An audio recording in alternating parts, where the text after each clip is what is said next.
A storm in the Caribbean has been upgraded to a hurricane and is threatening Costa Rica and southern Nicaragua, forecasters say. They warned that Hurricane Otto may have winds of 90 miles per hour, 145 kilometers per hour, when it makes landfall early on Thursday. At least 4 people have already died in Panama in severe weather caused by the approach of the storm. The hurricane is moving west at 2 miles per hour, 4 kilometers per hour, after being almost stationary throughout Tuesday, experts say. The U.S. National Hurricane Center says Otto is now blowing at about 75 miles per hour, 120 kilometers per hour, as it approaches northern Costa Rica and southern Nicaragua. The storm is now centered east of Limon, Costa Rica. When it makes landfall early on Thursday, its heavy rain is expected to create numerous mudslides. It is then expected to cross over into the Pacific. A storm of Otto's expected strength has never made landfall so far south in the Caribbean,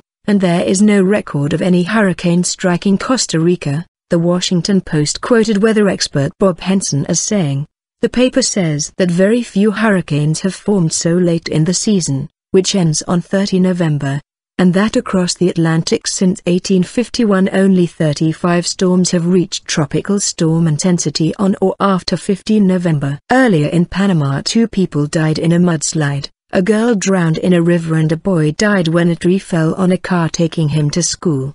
His mother, who was driving, survived. About 50 homes were destroyed by mudslides, officials said, and flights were delayed.